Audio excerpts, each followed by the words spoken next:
Hi everyone. Today I'm going to reflect on how my own understanding of transference and countertransference informs my clinical work. I'll discuss how I incorporate awareness of these dynamics into assessment, treatment planning, and interventions, as well as how I use supervision and self-reflection to manage my reactions ethically and effectively.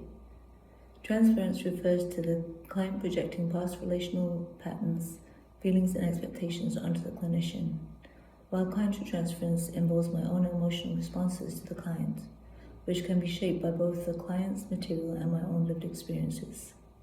As emphasized in Arndt, Cadigan, and Pozzuto 2008, the therapeutic relationship is inherently relational, meaning both client and clinician are actively contributing to the dynamic.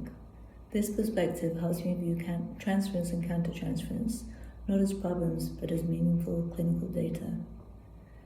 In assessment, I intentionally pay attention to how my clients relate to me early on.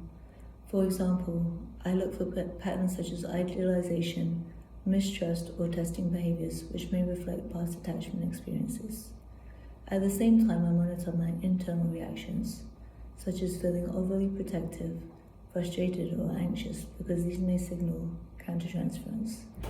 According to Bersoff and Kida 2010, these emotional responses can be valuable sources of information when thoughtfully examined rather than avoided.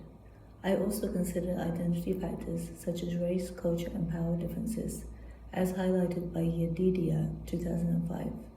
These aspects can shape both transference and countertransference in complex ways. For example, a client's response to me may reflect broader societal experiences, not just personal history. In treatment planning, I integrate these observations by asking, what relational patterns is the client reenacting? How might the therapeutic relationship serve as a space for new experiences? Drawing from relationship-based approaches like Turney 2012, I aim to create a sense of recognition and validation, particularly with clients who may be involuntary or hesitant. Understanding transference helps me anticipate potential ruptures or resistance and plan interventions that prioritize trust building.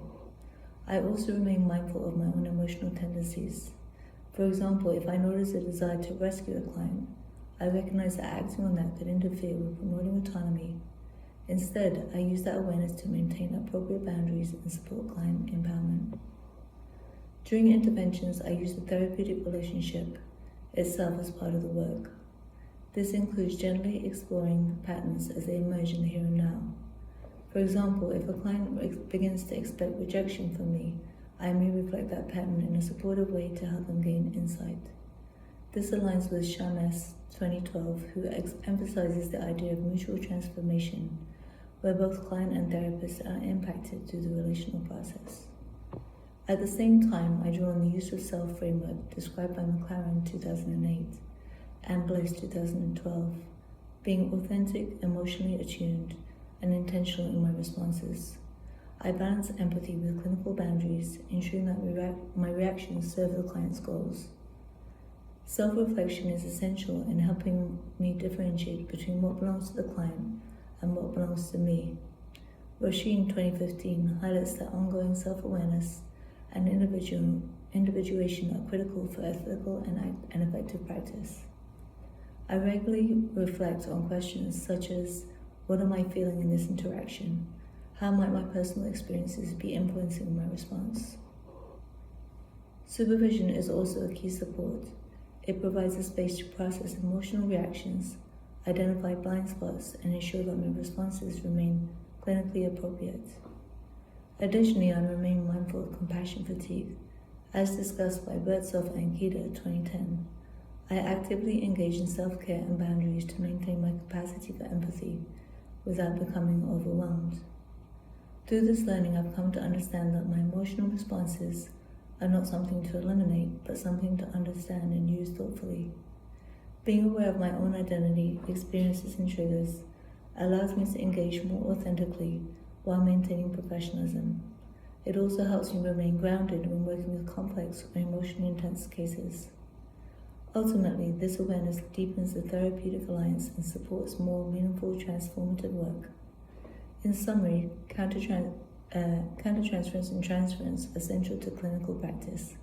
By actively noticing, reflecting on, and using these dynamics, I can enhance assessment, strengthen treatment planning, and carry out more intentional and ethical interventions. Through ongoing self-reflection, supervision, and attention to relational dynamics, I aim to use myself as a tool in a way that supports client growth and maintains professional integrity. Thanks for listening, everyone.